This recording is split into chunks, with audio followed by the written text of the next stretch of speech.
This week marks 1 month since Brian McCluney and Justin Walker, two off-duty firefighters, went fishing and vanished. Despite a massive search by the Coast Guard and hundreds of volunteers, a small tackle bag found floating off the coast of St. Augustine is the only sign of them that's ever been found. Brian McCluney's wife invited us inside her home, and tonight she is opening up about her husband lost at sea. There's a palpable presence in Stephanie McCluney's home. Her husband's uniform, a reminder of the void he's left behind. Just couldn't say enough about the caliber of a man that he was.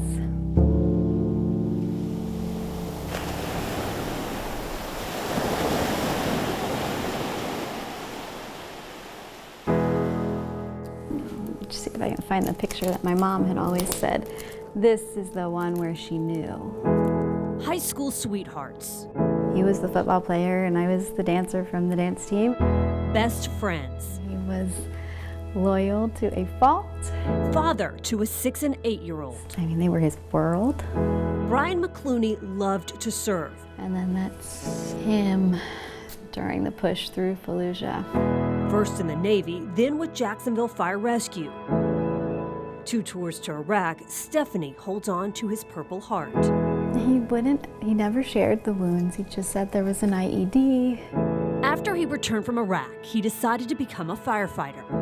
He needed the brotherhood, the service.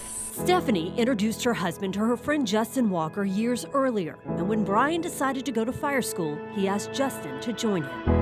Justin said, "I think you're right. Yes, I'm gonna do it." Justin ended up joining the fire department in Fairfax, Virginia, Brian in Jacksonville, but they stayed close. Well, I mean, they were so similar in so many ways, like a heart for people.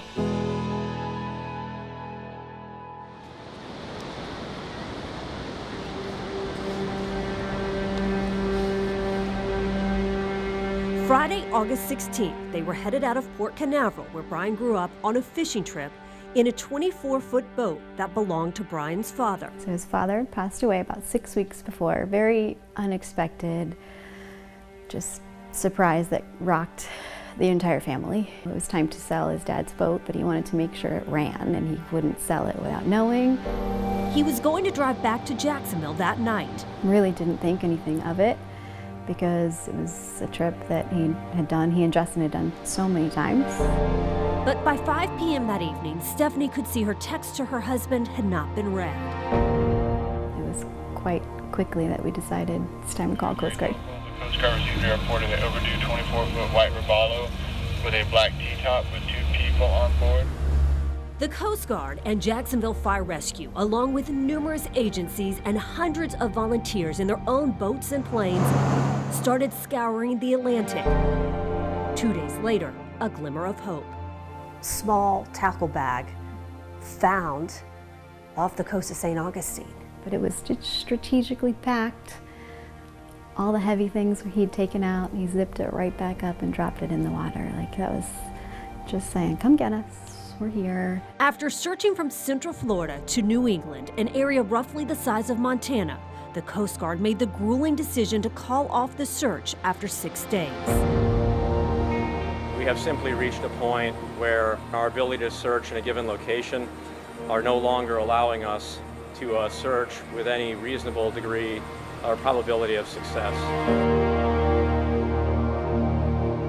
And I mean, that was a very kind of a devastating time, but I have no doubt that everything humanly possible was done. And do you think the boat had some type of mechanical problem?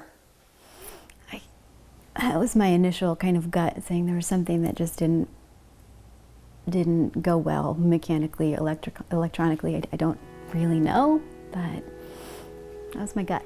Do you think that your husband and Justin are still alive? I really don't know how to answer it. I mean, I have this hope, of course, but then I also have to face kind of that pragmatic reality of life as well. The hardest part for her, the questions from her children. Connor, the youngest one, he's 6. He is very much like, well, well, Daddy's not here and Daddy's in heaven. And Bryn will say, well, Mommy, he could still come back, next week, right? Couldn't he? Couldn't he come back next week? But she says they're resilient. When they say prayers at night, they say, okay, Daddy, or God, give a kiss to Daddy, give him a hug, tell him we miss him. And they're just fine with that. They know maybe he's up there and he's in good hands. Relying on God to sustain her, her faith is unwavering. What do you think happened to your husband? I really don't know, and I really actually try not to go there in my head very much. I try to just say, I don't know, and I may never know, and that's okay with me. Humbled by the outpouring of support, grateful for all of the prayers and all of the volunteer search efforts, Stephanie says the love shown to her has been overwhelming.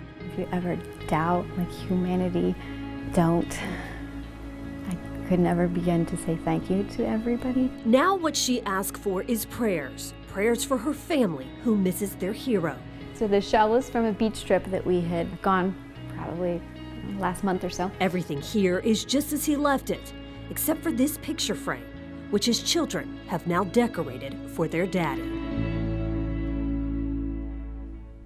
Now, Stephanie posted on Facebook tonight that she was at her son's first flag football practice. She said tears just started streaming down her face as she thought about how her husband should be there. But then she says she looked up and this beautiful rainbow appeared in the sky, reminding her, she says, of God's promises.